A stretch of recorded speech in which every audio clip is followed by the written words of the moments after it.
नमस्कार दोस्तों, इस वीडियो में हम बात करने वाले हैं कि टेक्निकल एनालिसिस क्या होती है और बिगिनर्स के लिए टेक्निकल एनालिसिस सीखने के लिए यह वीडियो है। तो इस वीडियो को अगर बिगिनर हैं आप तो बने ही रहिए इस चैनल पे और इस वीडियो को देखते रहिए। तो स्टार्ट करते हैं इस वीडियो को। आपने टेक्निकल एनालिसिस का नाम ज़रूर सुना होगा। टेक्निकल एनालिसिस एक मेथड है जिसमें कि आप फ्यूचर की मार्केट की डायरेक्शन को जान सकते हैं एक प्राइस के हेल्प की वजह से। और टेक्निकल एनालिसिस वही होती है कि इस जो हिस्ट्री का डेटा रहता है मार्केट का, उसको एनालिसिस करके जो चीज़ आउटकम निकलता है उसी को हम टेक्निकल एनालिसिस कहते हैं सिंपल लैंग्वेज में। बात करते हैं टेक्निकल एनालिसिस किस प्रकार से हमें हेल्पफुल होता है।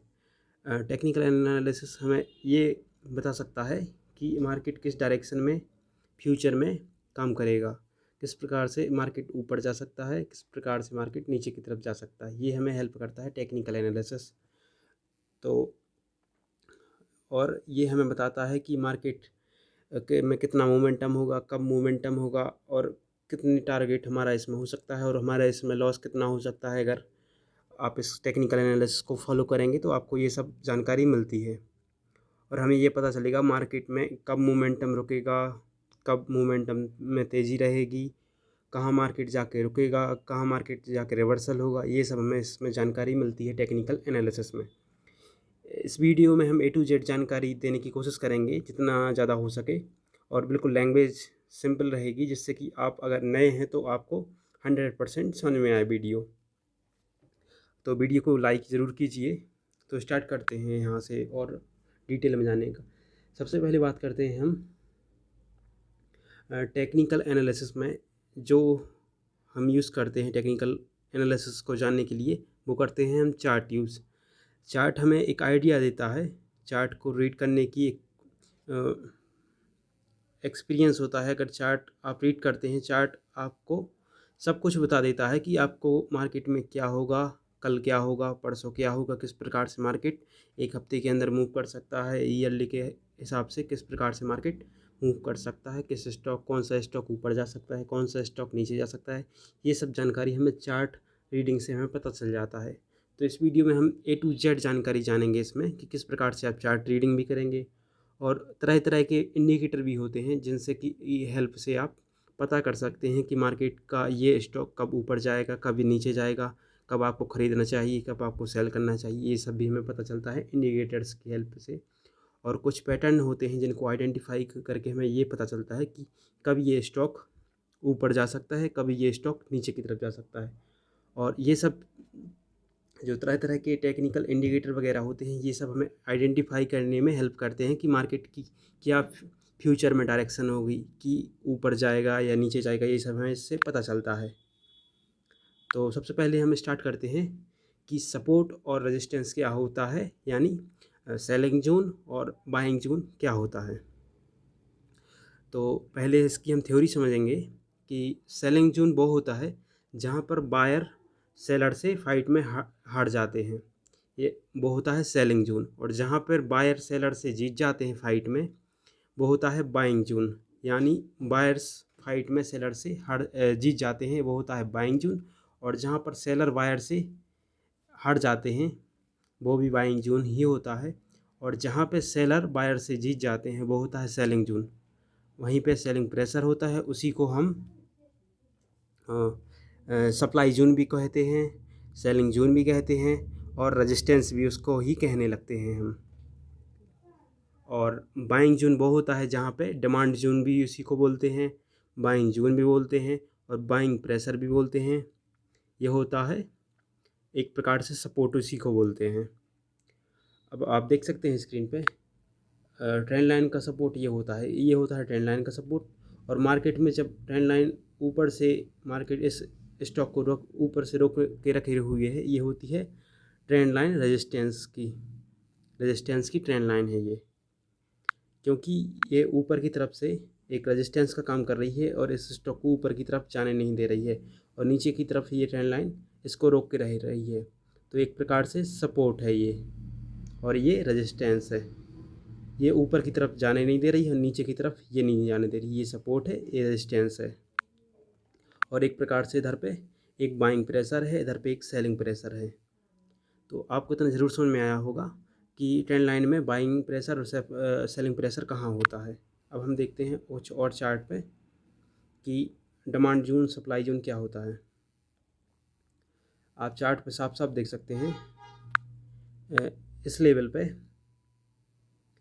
कि मार्केट एक बार इस लेवल पे गया और बाद में नीचे की तरफ आया, और जब इसी लेवल पे मार्केट फिर से गया है तब मार्केट फिर वापस नीचे की तरफ आया। ये हो गया हमारा सेलिंग जोन, यानी इसी लेवल पे एक सेलिंग प्रेशर है और यहाँ पे फाइट में बायर्स सेलर से हार जाते हैं और सेलर फाइट में जीत जाते हैं। और आपको ये भी दिख रहा होगा नीचे की तरफ कि इधर पे कि मार्केट जब इस लेवल पे ऊपर से नीचे की तरफ आया है, इधर पे मार्केट ऊपर की तरफ गया है और फिर बाद में जब मार्केट इसी लेवल पे वापस से एक बार आया है तब मार्केट एक बार फिर ऊपर की तरफ जाने लगा है, क्योंकि इस लेवल पे एक बाइंग प्रेशर है और यहाँ पे बायर बैठे हुए हैं, और मतलब एक प्रकार से बायर यहाँ पे ज़्यादा हैं और सेलर कम है, जिससे कि मार्केट को बायर्स फाइट में जीत जाते हैं और मार्केट को एक नई डायरेक्शन दे के ऊपर की तरफ ले जाते हैं, यानी इधर पर रिवर्सल होने लगता है मार्केट इस एरिया के अंदर आने के बाद। और देख सकते हैं मार्केट इस लेवल से आने के बाद वापस से एक बार ऊपर की तरफ निकलने की पूरी कोशिश कर रहा है और इसके अंदर दोनों की फ़ाइट चल रही है। आपको दिखा रहा है कि फ़ाइट चल रही है सेलर और बायर के बीच में। अब जो जीतेगा उस डायरेक्शन में मार्केट चला जाता है। ये होता है। आपको ज़रूर इतना समझ में आया होगा कि सपोर्ट और रेजिस्टेंस क्या होता है। सपोर्ट वो होता है जहाँ पर फाइट में बायर्स जीत जाते हैं, सेलर्स हार जाते हैं, और रेजिस्टेंस वो होता है जहाँ पर फाइट में सेलर्स जीत जाते हैं और बायर्स हार जाते हैं। आशा करता हूँ आपको रेजिस्टेंस और सपोर्ट ज़रूर समझ में आया होगा। अब हम बात करते हैं मूविंग एवरेज। मूविंग एवरेज आखिर क्या होता है। आपने लगभग 6, 7, 8 क्लास में एवरेज सुना होगा, जैसे 1, 2, 3। तो इनका एवरेज निकालने के लिए सबसे पहले हम तीनों को ऐड करेंगे कुछ इस प्रकार से, और जितने बार हमने इस टर्म को देखा है उतने से डिवाइड कर देते हैं। तो इसका एवरेज क्या हुआ, 2। कुछ इसी प्रकार से कैंडल स्टिक में भी मूविंग एवरेज होता है कि वो हमें एक आइडिया देते ही है कि मार्केट किस डायरेक्शन में जा रहा है, ऊपर की तरफ जा रहा है या फिर नीचे की तरफ जा रहा है।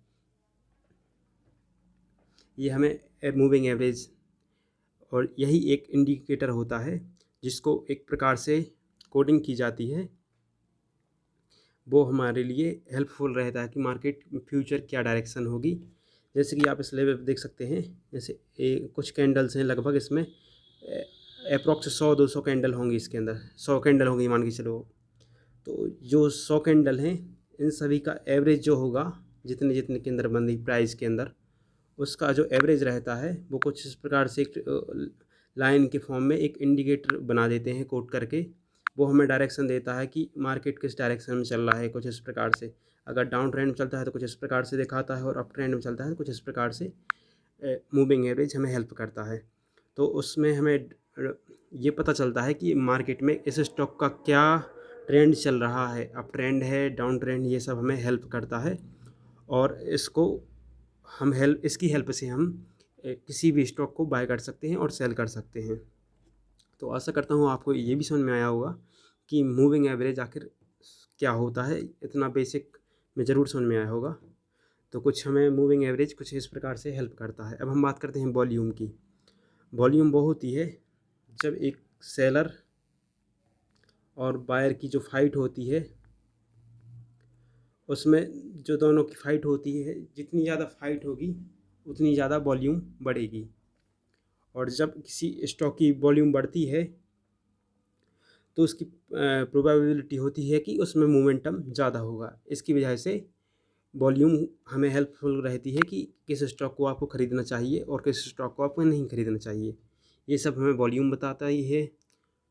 वॉल्यूम की यही हेल्प होती है कि किस डायरेक्शन में मार्केट जा सकता है। अगर वॉल्यूम में बायर ज़्यादा होंगे और सेलर ज़्यादा होंगे तो इससे हमें डायरेक्शन पता चल सकती है।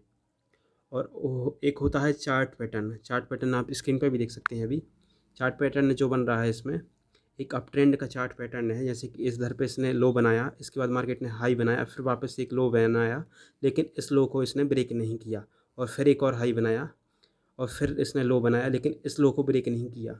तो हमें इस चार्ट पैटर्न से ये पता चल रहा है कि मार्केट अप ट्रेंड में है और एक तेज़ी में है, यानी अप ट्रेंड मतलब एक तेज़ी में है और मार्केट ऊपर की तरफ डायरेक्शन में मूव कर रहा है, यानी मार्केट बढ़ रहा है। इससे हमें ये चार्ट पैटर्न से यही आइडिया मिलता है कि मार्केट किस दिशा में चल रहा है, यानी डायरेक्शन में चल रहा है।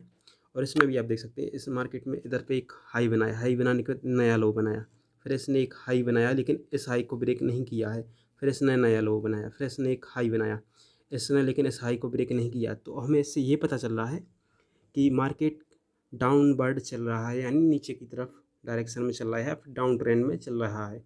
इससे चार्ट पैटर्न से हमें यही पता चल रहा है। तो कुछ इस प्रकार से आपको मार्केट में चार्ट पैटर्न देखने को मिलेंगे, जो कि आपको हेल्प करेंगे कि मार्केट किस डायरेक्शन में चल रहा है और किस प्रकार से आपको इसको ट्रेड करना चाहिए, और किस प्रकार से आपको इसमें कहाँ ट्रेड नहीं लेना चाहिए। अब देखते हैं हम ट्रेंड लाइन को देख लेते हैं। अब हम इसमें ट्रेंड लाइन किस प्रकार से वर्क करती है, आप इसमें देख सकते हैं लाइव मार्केट में, इसमें कि मार्केट में जो इसके पहले अभी ट्रेंड रहा है, मार्केट एक अप ट्रेंड में चला है और इसने इस ट्रेंड लाइन को फिर बाद में ब्रेक कर दिया है।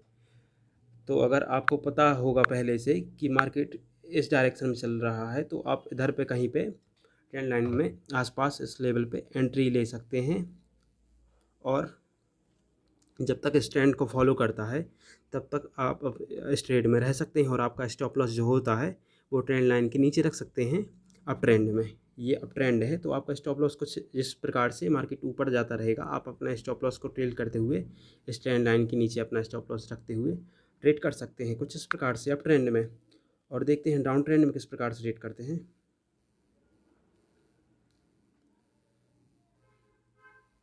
आप इधर पे देख सकते हैं स्क्रीन में, इसने हाई बनाया, इसने फिर एक लो बनाया, फिर कुछ इस प्रकार से डाउन ट्रेंड चल रहा था।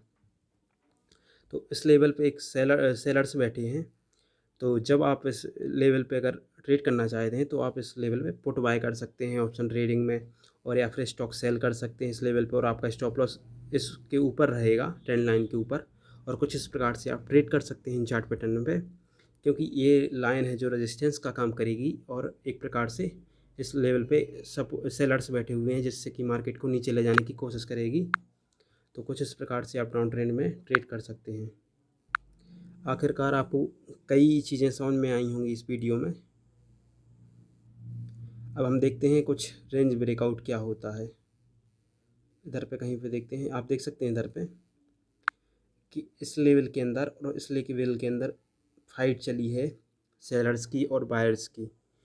तो इस फाइट में कौन जीता, आप खुद देख सकते हैं स्क्रीन पे। जब इस लेवल का ब्रेकआउट हुआ है तो मार्केट ऊपर की तरफ निकल गया है, और इसका जो डायरेक्शन रहती है वो हम पहले से प्रिडिक्ट कर सकते हैं कि किस डायरेक्शन में मार्केट जा सकती है। मतलब एक प्रकार से प्रोबेबिलिटी पता कर सकते हैं कि मैक्सिमाइज किस डायरेक्शन में मार्केट जा सकता है, ऊपर की डायरेक्शन में जा सकता है या नीचे की डायरेक्शन में जा सकता है। इसका जो पहले का ट्रेंड रहा है वो अप ट्रेंड रहा है। इससे हमें पहले से प्रिडिक्शन मिल जाती है कि मार्केट जो मैक्सिमम प्रोबेबिलिटी है वो ऊपर की डायरेक्शन की तरफ है। तो देख सकते हैं इधर पे फाइट हुई और कुछ देर बाद इसका ब्रेकआउट हुआ। तो आप देख सकते हैं कितना अच्छा मोमेंटम देखने को मिला इस बैंक निफ्टी में। तो आप देख सकते हैं कि ब्रेकआउट किस प्रकार से होता है, किस प्रकार से रेंज ब्रेकआउट होता है। कुछ इस प्रकार से रेंज ब्रेकआउट होता है और अच्छा मोमेंटम दे के जाता है मार्केट। तो ऐसे ट्रेड के लिए लोग इंतज़ार करते हैं, और जब ऐसा ट्रेड मिलता है तो कभी भी कोई ट्रेड लेने से हिचकता नहीं है, और अच्छी तरह से ट्रेड लेता है और अच्छा रिटर्न कमा के जाता है। ये हमारा हो गया रेंज ब्रेकआउट। अब हम देख लेते हैं कुछ और, जिससे कि आप हेल्प हो, कुछ और मिल सकता है। आप देख सकते हैं ये भी एक ट्रेंड लाइन है, देख सकते हैं डाउन ट्रेंड में मार्केट गया है। इस लेवल पे एक हाई बनाया, इसने एक लो बनाया, फिर मार्केट ने वापस हाई बनाया, लेकिन इस लो को ब्रेक नहीं किया, फिर नीचे आया, इसने एक लो बनाया, फिर लेकिन इस लो को फिर ब्रेक नहीं किया, फिर एक हाई बनाया, फिर लो को इस प्रकार से मार्केट नीचे की तरफ चला गया है। और ये लेवल एक रेजिस्टेंस का काम कर रहा है, यानी सेलिंग जोन का काम कर रहा है।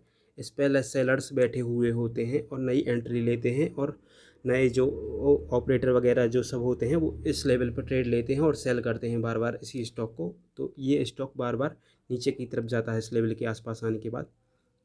तो कुछ इस प्रकार से अगर आप इसमें ट्रेड लेना चाह रहे हैं तो आपको पहले से पता होगा कि जब जब इस ट्रेंड लाइन के आसपास आता है मार्केट तब तब नीचे जाता है। तो कुछ इस प्रकार से आप इस लेवल पर एंट्री ले सकते हैं और अपना स्टॉप लॉस इस ट्रेंड लाइन की कुछ पॉइंट ऊपर रख के इसको ट्रेड कर सकते हैं। तो ये भी आपको समझ में आया हो कि किस प्रकार से ट्रेंड लाइन को फॉलो करते हुए आप एंट्री ले सकते हैं, कहाँ आपका स्टॉप लॉस रखते हैं, कहाँ आपको एग्जिट लेना होता है। तो आशा करता हूँ यह वीडियो आपको हेल्पफुल रहा होगा। अगर वीडियो अच्छा लगा हो तो वीडियो को लाइक कीजिए, हमारे चैनल को सब्सक्राइब कीजिए। मिलते हैं अगले वीडियो में, तब तक के लिए धन्यवाद।